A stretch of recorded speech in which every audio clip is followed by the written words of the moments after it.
Subscribe करिए हमारे channel target UP TET CTET को और बेल आइकन को दबाइए। हेलो दोस्तों, मैं आनंद स्वागत करता हूं आप सभी का आपके अपने channel target UP TET CTET में। दोस्तों, इस वीडियो में हम लोग देखने वाले हैं आपके डीएलएड सेकंड सेमेस्टर के गणित विषय के टॉप क्वेश्चंस। इससे पहले दोस्तों मैंने सभी जो आपके टॉपिक्स हैं उनको एक ही वीडियो में पढ़ा दिया है। अगर वो वीडियो दोस्तों आपने नहीं देखा है तो उस वीडियो का लिंक आपको नीचे डिस्क्रिप्शन में मिल जाएगा और ऊपर आई बटन में मिल जाएगा, वहां से जाकर के आप उस वीडियो को देख सकते हैं। चलिए हम स्टार्ट करते हैं आपके टॉप क्वेश्चंस को। देखिए, पहला क्वेश्चन है √2, √4, √0.4, √0.2 में परिमेय संख्या है। तो परिमेय संख्या दोस्तों हम पढ़ चुके हैं। परिमेय संख्याएं क्या होती हैं? जिन्हें हम p/q के रूप में व्यक्त कर सकें। ठीक है, तो यहाँ पे जब आप मान निकालेंगे तो √4 का जो मान आएगा 2, इस 2 को हम लोग परिमेय संख्या के रूप में व्यक्त कर सकते हैं। 2/1 लिख सकते हैं 2 को। तो यहाँ पे ऑप्शन आ जो हो जाएगा √4 वह बिल्कुल सही हो जाएगा। और बाकी करणी में 2, करणी में 0.4, करणी में 0.2 का मान अगर आप निकालते हैं तो वह मान दोस्तों आप p/q के रूप में नहीं व्यक्त कर सकते हैं, इसीलिए बाकी ऑप्शन गलत है। ऑप्शन आ करणी में 4 सही है। अब देखिए प्रश्न संख्या 2 है 33.328 में 2 का स्थानीय मान होगा। अब यहाँ पे दोस्तों 33.328 में 2 का स्थानीय मान यहाँ पे पूछ रहा है। हाँ, तो 2 का स्थानीय मान दशमलव के बाद दूसरे स्थान पे है, तो कैसे निकालेंगे? 2 में अब दशमलव के बाद है तो 1/, दशमलव के बाद दूसरे स्थान पे है तो 1/100 से गुणा करेंगे, यानी कि 0.02 ये मान हो जाएगा इसका स्थानीय मान। अगर आप इस प्रकार नहीं निकाल पा रहे हैं तो आप सीधे क्या करिए, जैसे लिखा है 33.328। अब अगर दोस्तों आपको दशमलव के बाद का स्थानीय मान निकालना है तो आप देखिए 2 को इसी प्रकार आप लिख लीजिए और बाकी सभी संख्याओं को शून्य दिखा दीजिए और दशमलव जहां था वहीं लगा दीजिए। ठीक है, तो ये संख्या कितनी बन गई? 0.02 यह संख्या बन गई, यही स्थानीय मान हो जाएगा। अब इसी में अगर आपसे 8 का स्थानीय मान पूछता तो कितना आता? 0.008। ठीक है, तो इस प्रकार आप ट्रिक के माध्यम से भी इसका मान लिख सकते हैं। तो यहाँ पे ऑप्शन साज हो जाएगा 0.02, यह बिल्कुल सही हो जाएगा। अब देखिए क्वेश्चन नंबर 3 है, पूछा हुआ प्रश्न है 2 के घाते x धन 1 है। यहाँ पे दोस्तों 2 के घाते x धन 1 बराबर 16 में x का मान होगा। तो यही लिखा है, देखिए 2 के घाते x धन 1 बराबर 16। अब यहाँ पे देखिए दोस्तों बराबर के इधर 2 के घात के रूप में कुछ लिखा है और यहाँ पर 16 लिखा है बराबर के इधर। तो 16 को भी आप 2 के घात के रूप में बना लीजिए। 16 को आप क्या लिख सकते हैं? इसका गुणनखंड जब आप करेंगे तो 16 को आप लिख सकते हैं दोस्तों 2 × 2 × 2, 2 दूनी 4, दूनी 8, दूनी 16, यानी 2 के घाते 4। तो आप लिख सकते हैं यहाँ पे दोस्तों 2 के घाते x धन 1 बराबर 2 के घाते 4। अब यहाँ पे दोस्तों आधार समान है और बीच में बराबर का चिन्ह है तो घातें भी समान हो जाएंगी, यानी कि x धन 1 बराबर 4 हो जाएगा और धन 1 को इधर भेज देंगे तो ऋण 1 हो जाएगा, यानी कि x बराबर कितना मिल जाएगा? 3। तो यहाँ पे ऑप्शन बा जो हो जाएगा क्वेश्चन नंबर 3 में, यह बिल्कुल सही हो जाएगा। x का मान अगर 3 होगा यहाँ पे दोस्तों तो दोनों पक्ष बराबर होंगे, x का मान 3 होगा यहाँ पे। ठीक है, इसके बाद देखिए दोस्तों क्वेश्चन नंबर 4 है 1/8 - 3/8 + 2/8 डिवाइडेड बाई 1/4 का 1/2 का मान होगा। अब दोस्तों यहाँ पे आप देख पा रहे हैं कि कई सारी क्रियाएं हो रही हैं। ठीक है, तो यहाँ पे कई सारी क्रियाएं आप देख पा रहे हैं, जोड़ हो रहा है, घटाना हो रहा है, भाग हो रहा है।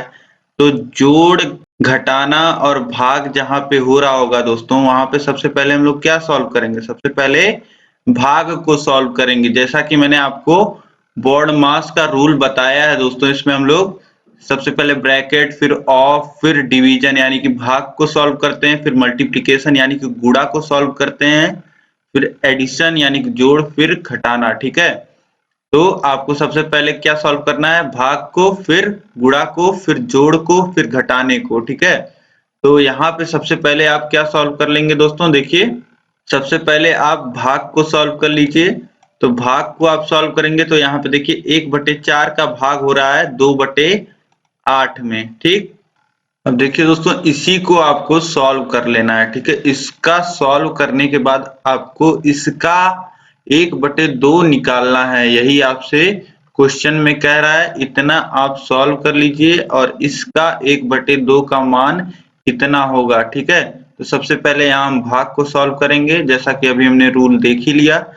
तो 1/8 ऋण 3/8 धन 2/8 में भाग हो रहा है 1/4 का। ठीक है, तो सबसे पहले सबसे नीचे वाला हर का जो गुणा होता है सबसे ऊपर होता है, और ये जो ऊपर अंश है इसका गुणा यहाँ हर में होता है। ठीक है, तो इस प्रकार आप कर लेंगे तो कितना हो जाएगा, 1/8 ऋण 3/8 और धन, अब देखिए 4 का गुणा ऊपर 2 में होगा अंश में, तो कितना आ जाएगा, ऊपर 8 आ जाएगा, और नीचे 1 का गुणा 8 में होगा हर में, तो कितना आ जाएगा ये 8। अब देखिए यहाँ पे सभी के हर में 8 है, तो एलसीएम क्या हो जाएगा 8, और देखिए यहाँ पे सभी के बटे 8 है, तो इसी प्रकार हम लिख भी लेंगे, 1 ऋण 3 आ जाएगा यहाँ पे और धन 8 आ जाएगा।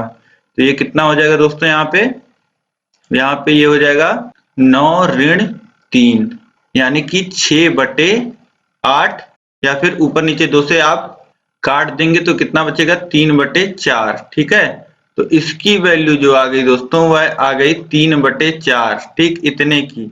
अब इस 3/4 का बोल रहा है कि 1/2 लेना है, तो 3/4 का 1/2, और का मतलब क्या होता है, गुणा। तो 3/4 गुणे 1/2 कितना हो जाएगा, 3/8। ठीक है, उत्तर कितना मिल जाएगा, 3/8। तो यहाँ पे देखिए आप डा में दिया है 3/8, तो यह बिल्कुल सही हो जाएगा।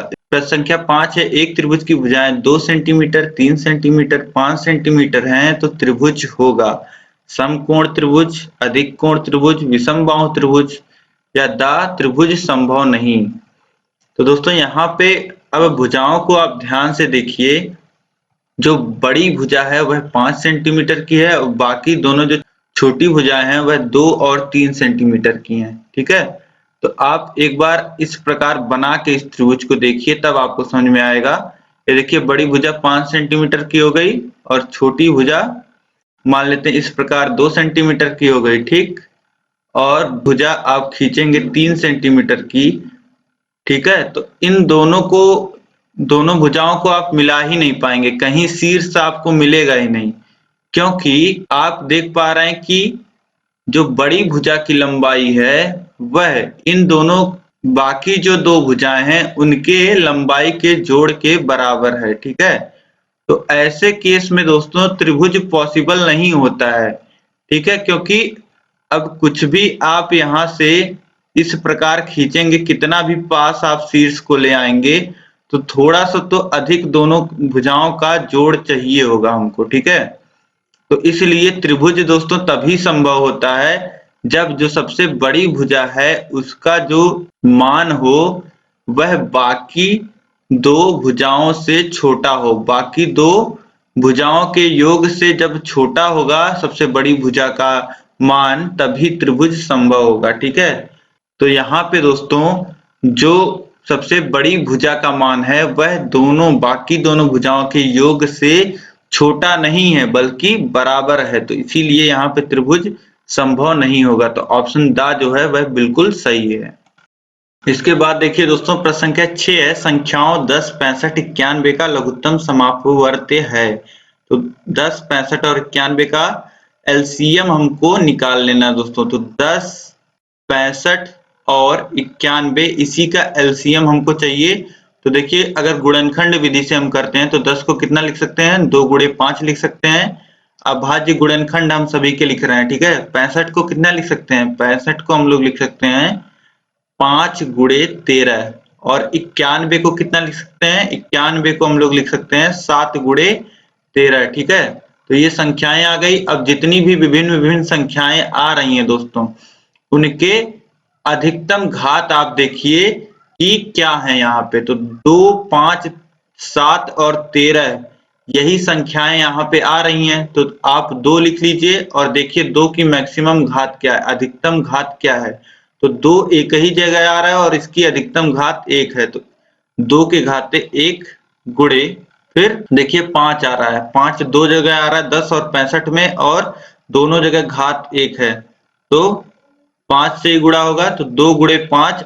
इसके बाद देखेंगे दोस्तों तो 7 आ रहा है एक जगह 91 में, और 7 की भी मैक्सिमम घात अधिकतम घात 1 है। इसी प्रकार 13 दो जगह आ रहा है लेकिन अधिकतम घात 1 ही है। तो सभी को एक बार हमने लिख लिया। तो 2 गुणे 5 गुणे 7 गुणे 13 इसको गुणा कर लेंगे तो हमें लासा मिल जाएगा। तो देखिए 5 दूनी 10 और 7 गुणे 13 कितना होता है, 7 13 सत्ते 91 होता है। ठीक है, तो ये हो गया। और 10 का गुणा 91 में होगा तो हो जाएगा 910। तो एलसीएम दोस्तों जो हमें मिल गया लासा, वह कितना मिल गया, वह हमें मिल गया 910। तो यहाँ पे उत्तर सा जो है यह बिल्कुल सही हो जाएगा।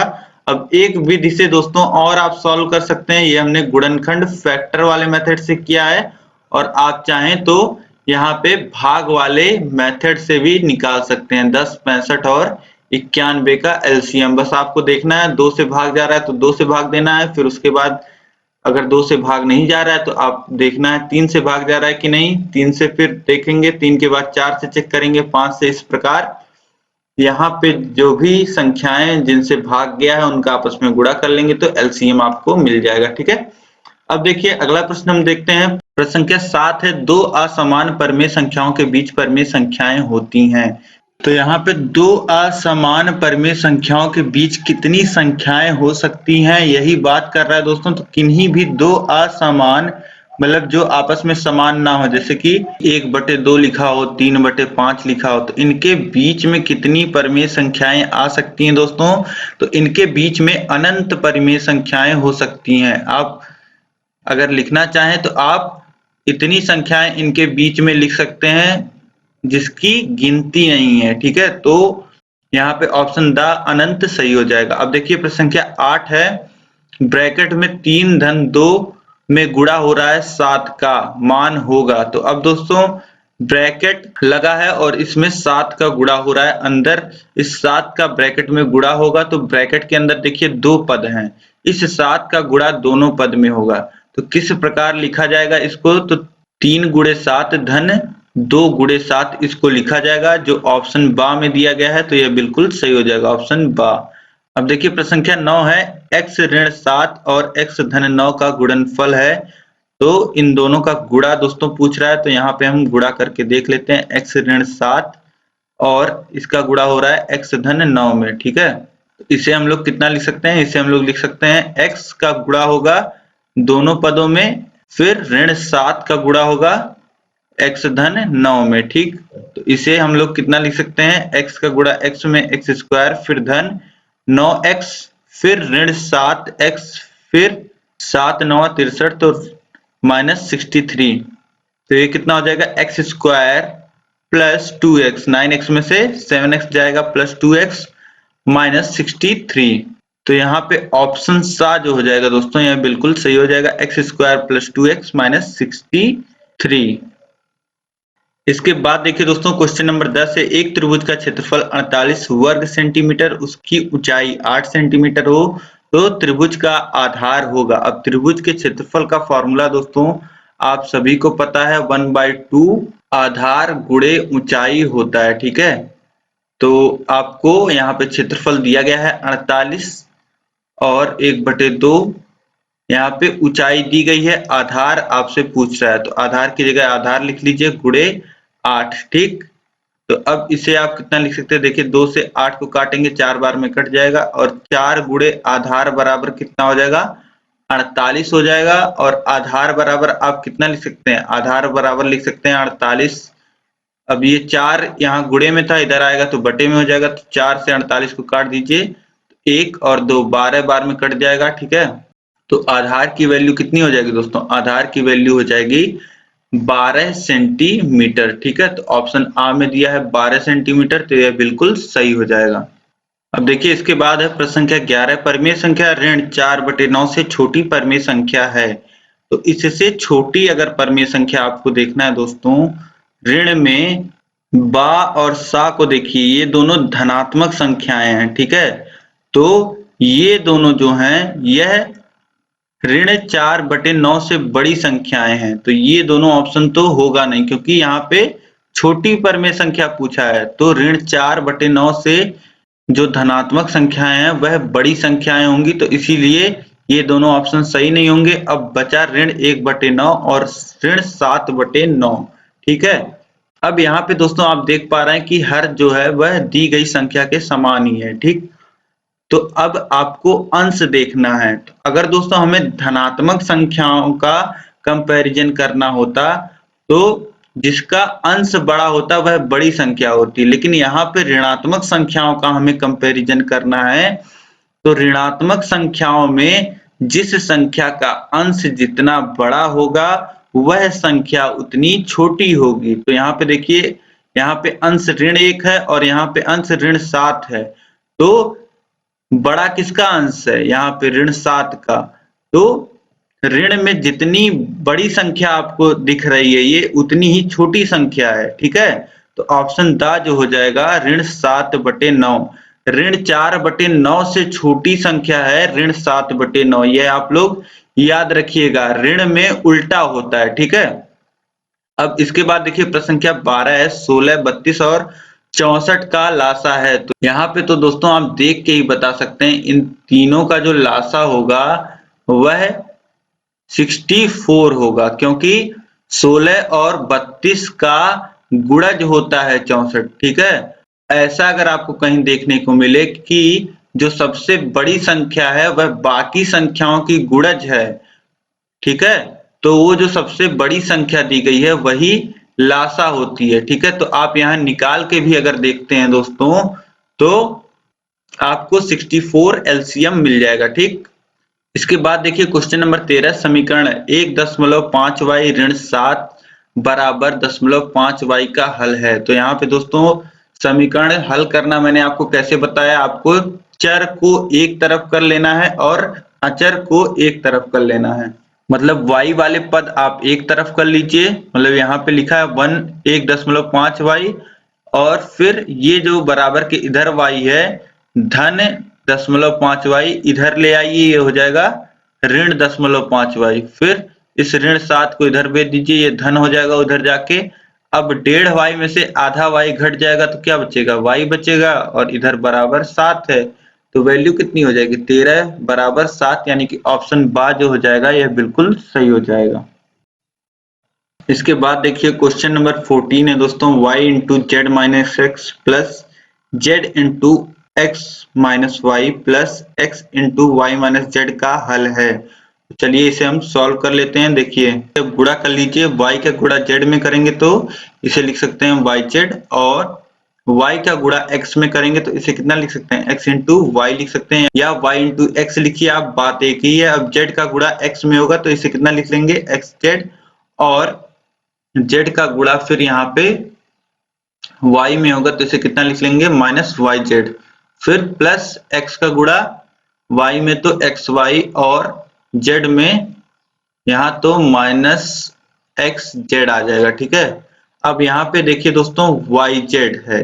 ठीक है, तो आपको देखना है yz का कोई और पद आ रहा है, तो यहाँ पे आ रहा है माइनस yz। अब यहाँ पे प्लस yz है और यहाँ पे माइनस yz है, तो आपस में दोनों कट जाएंगे, शून्य हो जाएंगे। ठीक है, और यहाँ पे देखिए माइनस xy है और यहाँ पे प्लस xy है, तो ये भी आपस में कट जाएंगे, शून्य हो जाएंगे, और यहाँ पे प्लस xz है और यहाँ पे माइनस xz है। ठीक, तो ये दोनों भी आपस में कट जाएंगे और हो जाएंगे शून्य। ठीक, ऑप्शन द जो है दोस्तों यह बिल्कुल सही हो जाएगा। अब इसके बाद देखिए अगला प्रश्न है, प्रश्न संख्या 15, एक त्रिभुज का क्षेत्रफल 45 वर्ग सेंटीमीटर और आधार 15 सेंटीमीटर है, त्रिभुज की संगत ऊंचाई होगी।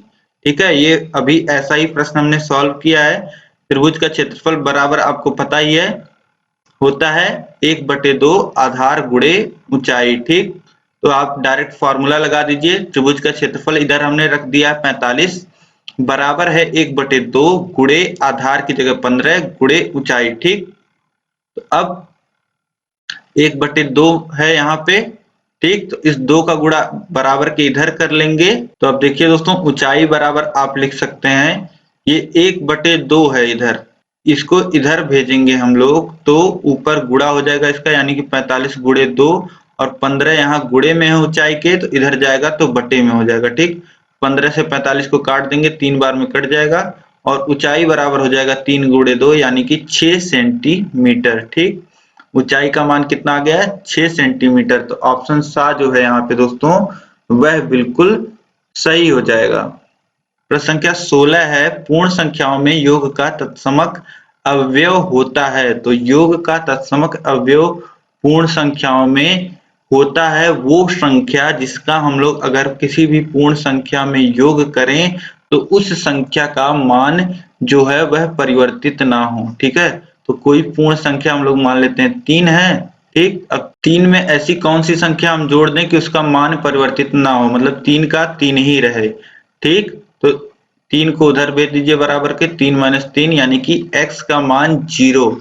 आपको पता चल गई वो संख्या जिसको हम लोग किसी भी संख्या में अगर जोड़ देते हैं तो उसके मान में कोई परिवर्तन नहीं होता। इसी को हम लोग योग का तत्समक अवयव या एडिटिव आइडेंटिटी बोलते हैं। तो 0 जो होता है वह एडिटिव आइडेंटिटी होता है। इसे हम लोग किसी भी संख्या में अगर जोड़ते हैं तो उस संख्या का जो मान होता है दोस्तों वह परिवर्तित नहीं होता है। ठीक, अब इसके बाद हम लोग नेक्स्ट क्वेश्चन देखेंगे। क्वेश्चन नंबर 17 है, 56, 70 और 84 का लघुत्तम समापवर्त क्या होगा। तो अब लासा पे दोस्तों हमने बहुत सारे प्रश्न कर लिए।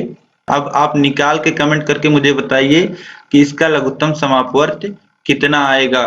ठीक है, जल्दी आप लोग कमेंट करके बताइए।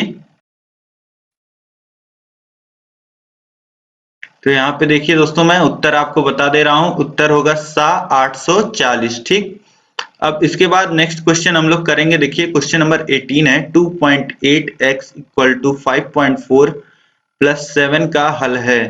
तो चर को एक तरफ कर लेंगे या चर को एक तरफ, तो 2.8x और बराबर के उधर जो x है धन x वो इधर आएगा, ऋण x हो जाएगा और बराबर के इधर है 5.4। 1.8x बराबर है 5.4, दोनों तरफ 10 का गुणा आप कर दीजिए दोस्तों, तो 18x बराबर आपको 54 मिल जाएगा। अब x बराबर हम कितना लिख सकते हैं दोस्तों, x बराबर लिख सकते हैं 54/18 और 18 त्रिक 54 होता है, तो x का मान कितना आ जाएगा 3। तो यहाँ पे ऑप्शन सा जो हो जाएगा 3 वह बिल्कुल सही हो जाएगा। अब इसके बाद देखिए दोस्तों, प्रश्न संख्या 19 है, यदि किसी समबाहु त्रिभुज का क्षेत्रफल 400 कर्ण 3 वर्ग सेमी हो तो त्रिभुज का परिमाप होगा। अब यहाँ पे दोस्तों समबाहु त्रिभुज की बात हो रही है। ठीक है, और समबाहु त्रिभुज के क्षेत्रफल का फॉर्मूला दोस्तों मैंने आपको बताया है, वह कितना होता है कर्णी में 3, एरिया बराबर होता है कर्णी में 3/4 गुणे भुजा का वर्ग। ठीक है, अगर दोस्तों आपको मेरा गणित का नोट्स मिला होगा तो उसमें आपने देखा होगा कि यह फॉर्मूला मैंने आपको लिखवाया है। समबाहु त्रिभुज के क्षेत्रफल का फॉर्मूला यह होता है कर्णी में 3/4 गुणे भुजा का स्क्वायर। ठीक है, तो अगर आपको नोट्स मिल गया तो ठीक है, नहीं तो आप हमारे Telegram channel target UP TET CTET Telegram पे आप सर्च करेंगे, नीचे डिस्क्रिप्शन में लिंक दिया हुआ है, वहां पे आप जाइए, हमारे टेलीग्राम चैनल को आप ज्वाइन कीजिए, वहां पे आपको सभी पीडीएफ बिल्कुल फ्री मिलेंगे। ठीक है, अब देखिए एरिया हमें दिया ही हुआ है, तो एरिया कितना है 400 कर्णी में 3 तो बराबर √3/4 है और यह है भुजा का गुणे भुजा का वर्ग। ठीक, इसे आप दोस्तों सॉल्व करेंगे तो देखिए √3 से √3 कट जाएगा, क्योंकि सब गुणे में है तो इसलिए हम काट सकते हैं। ठीक है, यहाँ कहीं धन का चिन्ह होता तो नहीं काट पाते। अब यहाँ पे भुजा का वर्ग दोस्तों आपको मिल जाएगा, भुजा का स्क्वायर बराबर 400 गुणे 4 यानी कि 1600 और भुजा बराबर आप कितना लिख सकते हैं कर्णी में 1600 यानी कि कर्णी में 1600 कितना आ जाएगा 40 आ जाएगा। तो भुजा आपको यहाँ मिल गया 40 सेंटीमीटर। अब आपसे पूछ क्या रहा है, त्रिभुज का परिमाप। अब त्रिभुज यहाँ पे कैसा है, समबाहु त्रिभुज है, और समबाहु त्रिभुज का भुजा जो है दोस्तों में आपको पता है 40 सेंटीमीटर, और समबाहु त्रिभुज में सभी भुजाएं बराबर होती हैं। तो परिमाप निकालने के लिए हम लोग क्या करते हैं, तीनों भुजाओं को जोड़ देते हैं। तो यहाँ पे आप 40 धन 40 धन 40 करेंगे तो कितना मिल जाएगा, 120 सेंटीमीटर। तो इस त्रिभुज का जो परिमाप हो जाएगा दोस्तों वह 120 सेंटीमीटर हो जाएगा। ठीक, तो यहाँ पे ऑप्शन बा बिल्कुल सही हो जाएगा। इसके बाद देखिए क्वेश्चन नंबर 20 है, x square minus 2xy plus 9y square और x square plus 2xy minus 8y square का योगफल होगा। तो दोनों को जोड़ेंगे दोस्तों आप, तो एक्स स्क्वायर का पद एक्स स्क्वायर में जुड़ेगा, एक्स वाई का पद एक्स वाई में जुड़ेगा, और वाई स्क्वायर का पद वाई स्क्वायर में जुड़ेगा। तो देखिए एक्स स्क्वायर धन एक्स स्क्वायर कितना होगा, 2x स्क्वायर। ठीक, फिर यहाँ पे देखिए माइनस 2xy है और यहाँ पे प्लस 2xy है, ये दोनों शून्य हो जाएंगे आपस में। और यहाँ देखिए प्लस 9y स्क्वायर है और यहाँ पे माइनस 8y स्क्वायर है, तो ये कितना हो जाएगा 1y स्क्वायर यानी कि y स्क्वायर। तो यहाँ पे दोस्तों आपको योगफल कितना मिल गया, 2x square plus y square. तो ऑप्शन बा जो हो जाएगा यह बिल्कुल सही हो जाएगा।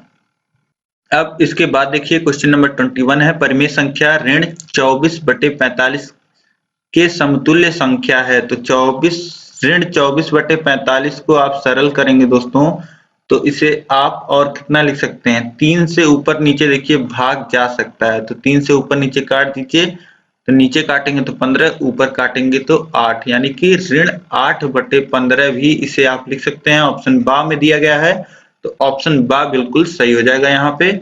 अब इसके बाद देखिए प्रश्न संख्या 22 है, समीकरण x/4 धन 10 बराबर ऋण 4 में x का मान होगा। तो यहाँ पे x का मान दोस्तों हम लोग निकाल लेते हैं। देखिए हर समान कर लेते हैं, तो x धन 40/4 बराबर हो जाएगा ऋण 4, और इस बटे में जो 4 है उसको बराबर के उधर भेज देंगे, तो x धन 40 बराबर हो जाएगा इधर 4 का गुणा ऋण 4 में होगा, तो ये हो जाएगा ऋण 16। ठीक, फिर इस धन 40 को उधर भेजेंगे तो ये हो जाएगा ऋण 40 इधर आके, और दोनों ऋण आपस में जुड़ जाएंगे तो ये हो जाएगा ऋण 56। तो x बराबर कितना आ जाएगा, ऋण 56। तो ऑप्शन आ जो हो जाएगा दोस्तों वह बिल्कुल सही हो जाएगा। इसके बाद देखिए दोस्तों प्रश्न संख्या 23 है, एक वर्ग जिसकी भुजा 1.6 मीटर है तो वर्ग का क्षेत्रफल होगा। अब वर्ग का क्षेत्रफल दोस्तों आपको एरिया बराबर पता ही है, ए का स्क्वायर होता है, यानी भुजा का स्क्वायर होता है। तो एरिया कितना हो जाएगा 1.6 का स्क्वायर, यानी कि 1.6 इंटू 1.6 इंटू 1.6 आप करेंगे दोस्तों तो आपको मिल जाएगा 2.56 मीटर स्क्वायर या वर्ग मीटर। तो यहाँ पे ऑप्शन बा जो है 2.56 वर्ग मीटर, यह बिल्कुल सही हो जाएगा। एक वर्ग जिसकी भुजा 1.6 मीटर है उसका क्षेत्रफल 2.56 वर्ग मीटर होगा। इसके बाद है दोस्तों क्वेश्चन नंबर 24, सबसे छोटी समअभाज्य संख्या है। तो यहाँ पे दोस्तों सबसे छोटी और समअभाज्य संख्या मतलब कि ऐसी सबसे छोटी संख्या जो सम हो और अभाज्य भी हो, तो ऐसी संख्या कौन सी होती है, 2। तो ऑप्शन बा जो है दोस्तों वह बिल्कुल सही हो जाएगा, 2 सबसे छोटी समअभाज्य संख्या होती है। अब इसके बाद देखते हैं हम लोग क्वेश्चन नंबर 25 है, किसी त्रिभुज का क्षेत्रफल 45 वर्ग सेंटीमीटर तथा आधार 15 सेंटीमीटर, इस त्रिभुज की ऊंचाई है। अब यहाँ पे दोस्तों यह एग्जैक्ट क्वेश्चन रिपीट हुआ है, यह पहले भी 2016 में पूछा हुआ प्रश्न है और देखिए 2019 में फिर से पूछ लिया गया है। तो मान में भी परिवर्तन नहीं है, मान भी वही है 45 वर्ग सेंटीमीटर और आधार 15 सेंटीमीटर। ठीक, तो आप देखिए कि क्वेश्चन रिपीट भी होते हैं आपकी परीक्षाओं में, तो यहाँ से दोस्तों आपको क्वेश्चन मिलेंगे ही मिलेंगे, तो आप इन सभी क्वेश्चंस को ध्यान से सॉल्व करके जाइएगा। ठीक है, तो अभी इसको जब हम क्वेश्चन को हमने सॉल्व किया था दोस्तों तो हमें ऊंचाई कितनी मिली थी, हमें ऊंचाई मिली थी 6 सेंटीमीटर। तो ऑप्शन दा जो हो जाएगा दोस्तों यह बिल्कुल सही हो जाएगा। अब देखिए प्रश्न संख्या 26 है, दो असमान परिमेय संख्याओं के बीच परमेय संख्याएं होती हैं। अब देखिए यह भी रिपीटेड क्वेश्चन है दोस्तों, दो असमान परमेय संख्याओं के बीच अनंत संख्याएं होती हैं। तो ऑप्शन सा यहाँ पे बिल्कुल सही हो जाएगा।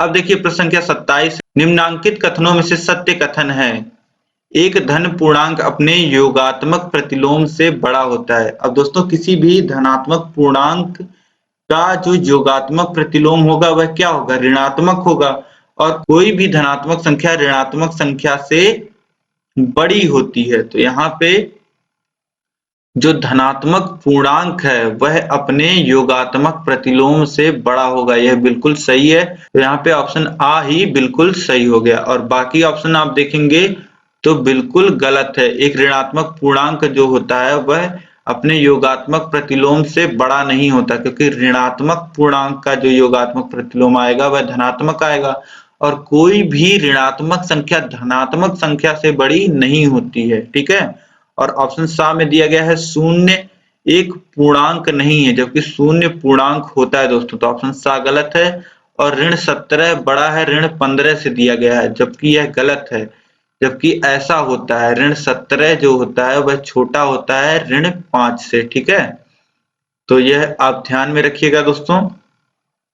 इसके बाद देखिए प्रश्न संख्या 28 है, 21 की अनुवर्ती संख्या है। तो 21 की अनुवर्ती संख्या, तो 21 की अनुवर्ती संख्या कितनी होती है, 22, और फिर 22 की अनुवर्ती संख्या कितनी होगी, 22 धन 1 यानी कि 23। 21 की अनुवर्ती संख्या निकालने के लिए 21 धन 1 करेंगे, 22 आ जाएगी, और फिर उसके बाद 22 की अनुवर्ती संख्या निकालने के लिए 22 धन 1 करेंगे तो कितना आ जाएगा, 23। तो यहाँ पे ऑप्शन दा जो हो जाएगा यह बिल्कुल सही हो जाएगा। प्रश्न को दोस्तों आप लोग परीक्षा में एकदम ध्यान से पढ़िएगा। कभी कभी क्या होता है कि प्रश्न पढ़ने में मिस्टेक हो जाता है और हमारा उत्तर गलत हो जाता है। जैसे कि यहाँ पे आप क्या गलती कर सकते थे, आप पढ़ते कि 21 की अनुवर्ती संख्या क्या है, आप सही लगा करके आ जाते 22, लेकिन 22 क्या है, गलत है। यहाँ पे प्रश्न पूछा है 21 की अनुवर्ती जो संख्या है उसकी अनुवर्ती संख्या क्या है, तो यहाँ पे उत्तर दा 23 बिल्कुल सही है। इसके बाद देखिए प्रश्न संख्या 29 है, एक आयताकार मैदान का क्षेत्रफल 0.5 हेक्टेयर, यदि इस मैदान की एक भुजा 125 मीटर हो तो दूसरी भुजा की माप होगी। अब दोस्तों मैदान का जो क्षेत्रफल आपको दिया गया है वह हेक्टेयर में दिया गया है, और एक भुजा आपको 125 मीटर की दी गई है और दूसरी भुजा की माप आपसे पूछ रहा है, और देखिए ऑप्शंस में सभी मीटर में है। ठीक है, तो आपको सबसे पहला काम यहाँ पे क्या करना है, आपको जो भी क्षेत्रफल आपको आयत का जो क्षेत्रफल हेक्टेयर में दिया गया है उसे आपको वर्ग मीटर में बनाना है। ठीक है, तो देखिए 1 हेक्टेयर बराबर क्या होता है दोस्तों, 1 हेक्टेयर बराबर होता है 10,000 वर्ग मीटर या मीटर स्क्वायर। तो 0.5 हेक्टेयर यहाँ पे आपको दिया है, तो 0.5 हेक्टेयर में कितना हो जाएगा, 5000 मीटर स्क्वायर। ठीक, 5000 मीटर स्क्वायर यह आपको आयत का क्षेत्रफल एरिया दिया है, और एरिया आयत का आपको पता ही है L इंटू बी होता है। लंबाई एक भुजा 125 मीटर दी गई है और दूसरी भुजा नहीं पता है। ठीक, तो इसकी जगह हम बी लिख लेते हैं, और बी बराबर कितना हो जाएगा 5000, और यह 125 यहाँ गुणे में है, इधर आएगा बराबर के तो यहाँ भाग में हो जाएगा। तो 125 से 500 में भाग देंगे तो 4 बार में, और यहाँ एक शून्य बचा है तो 4 के आगे शून्य, यानी कि 40 मीटर जो हो जाएगी दोस्तों वह दूसरी भुजा का मान हो जाएगा। तो ऑप्शन सा यहाँ पे बिल्कुल सही हो जाएगा। ठीक है, तो दोस्तों आपको कुछ यूनिट में जो परिवर्तन होता है वह आपको पता होना चाहिए। यूनिट में संबंध क्या होता है, जैसे अगर यहाँ पे आपको हेक्टेयर और मीटर स्क्वायर में संबंध नहीं पता होता कि 1 हेक्टेयर बराबर 10,000 मीटर स्क्वायर होता है तो आप इस क्वेश्चन को नहीं सॉल्व कर पाते। तो इसलिए आप जरूर याद रखिएगा कि मीटर स्क्वायर और हेक्टेयर में क्या संबंध होता है। अब देखिए अगला भी संबंध पे ही है कि 1 घन मीटर और लीटर में क्या संबंध होता है, यह अगले प्रश्न में आपसे पूछ रहा है। देखिए प्रश्न संख्या 30 है, 1 घन मीटर बराबर है। तो 1 घन मीटर बराबर दोस्तों मैंने आपको बार बार बताया है 1000 लीटर है। अब यह आप याद कैसे रख सकते हैं, अब 1 मीटर का तो दोस्तों आपको अंदाजा होगा ही। अब 1 मीटर अगर लंबा, 1 मीटर चौड़ा और 1 मीटर ऊंचा अगर आप टंकी बनवाते हैं तो इस टंकी में आप समझिए कि 1000 लीटर पानी आएगा। इसी प्रकार दोस्तों आप याद रखिए कि 1 घन मीटर में 1000 लीटर होता है, ठीक है? 1 घन मीटर में 1000 लीटर होता है। और घन मीटर का मतलब क्या होता है दोस्तों? उसमें लंबाई भी है, ऊंचाई भी है और चौड़ाई भी है। तो इसीलिए अगर आप 1 घन मीटर की टंकी बनवाते हैं तो उसमें 1000 लीटर पानी आएगा। अब यहाँ पे दोस्तों ये आपके टॉप क्वेश्चंस थे जो परीक्षाओं में पूछे गए थे। अब इसी पे से इन्हीं प्रश्नों में से इस बार भी आपको प्रश्न जरूर मिलेंगे। तो यहाँ से क्वेश्चन पूछेगा ही पूछेगा, तो इस वीडियो को आप अपने दोस्तों में अधिक से अधिक शेयर कर दीजिए, सभी ग्रुपों में शेयर कर दीजिए, ताकि दोस्तों कम से कम सभी के बहुविकल्पीय के नंबर जो हैं वह इस यहाँ पे सिक्योर हो जाएं और इस पे अतिलघुत्तरीय प्रश्न भी बन सकते हैं दोस्तों। तो कई तरीके से आपको यहाँ पे नंबर मिल सकते हैं इन्हीं प्रकार के क्वेश्चन से। तो इस वीडियो को अधिक से अधिक शेयर करिए ताकि सभी प्रशिक्षुओं की, सभी भाइयों बहनों की मदद हो पाए। अब दोस्तों आपको गणित विषय की और बाकी विषयों की अगर फ्री पीडीएफ चाहिए तो आप हमारे टेलीग्राम पे ज्वाइन हो सकते हैं। उसका लिंक नीचे डिस्क्रिप्शन में मैंने दे दिया है दोस्तों। और या फिर आप सीधे टेलीग्राम पे सर्च कर सकते हैं टारगेट यूपी टेट सीटेट। तो आपको हमारा लोगो टीयूसी का येलो कलर का मिल जाएगा, टारगेट यूपी टेट सीटेट लिखा हुआ आपको मिल जाएगा, ठीक है? तो वहां पे भी जाकर के दोस्तों आप ज्वाइन हो जाइएगा। वहां पे आपको सभी पीडीएफ बिल्कुल फ्री, सभी वीडियो की नोटिफिकेशंस टाइम पे सभी सूचनाएं आपको मिलती रहेंगी, ठीक है? अब दोस्तों अगर आपने चैनल को सब्सक्राइब नहीं किया हुआ है तो नीचे रेड कलर का बटन है सब्सक्राइब पे, उस पे क्लिक कर दीजिएगा और उसके बगल बेल आइकन बन के आ जाएगा, उस पे ऑल सेलेक्ट कर लीजिएगा ताकि सभी नोटिफिकेशंस आपको मिल पाए। और दोस्तों अगर कोई आपका डाउट है तो आप मुझे कमेंट करके बताइए यह वीडियो आपको कैसी लगी है, यह मुझे आप कमेंट करके बताइए, अपना फीडबैक जरूर दीजिए। और बाकी विषयों के भी लिंक आपको नीचे डिस्क्रिप्शन में दोस्तों और ऊपर आई बटन में दिए गए हैं, तो आप वहां से भी जा करके सभी वीडियोस को दोस्तों पढ़ सकते हैं, ठीक है? आई बटन में आपको लिंक मिल जाएगा सभी विषयों का। और जो पूरा सिलेबस दोस्तों मैंने एक ही वीडियो में मैथ का आपको कराया है उसका लिंक भी मैं नीचे दे रहा हूं, उसको आप जरूर देख लीजिए परीक्षा से पहले। आपके सभी यूनिट क्लियर हो जाएंगे एक ही वीडियो में, ठीक है दोस्तों? तो बहुत बहुत धन्यवाद। आपके एग्जाम के लिए ऑल द बेस्ट। जय हिंद।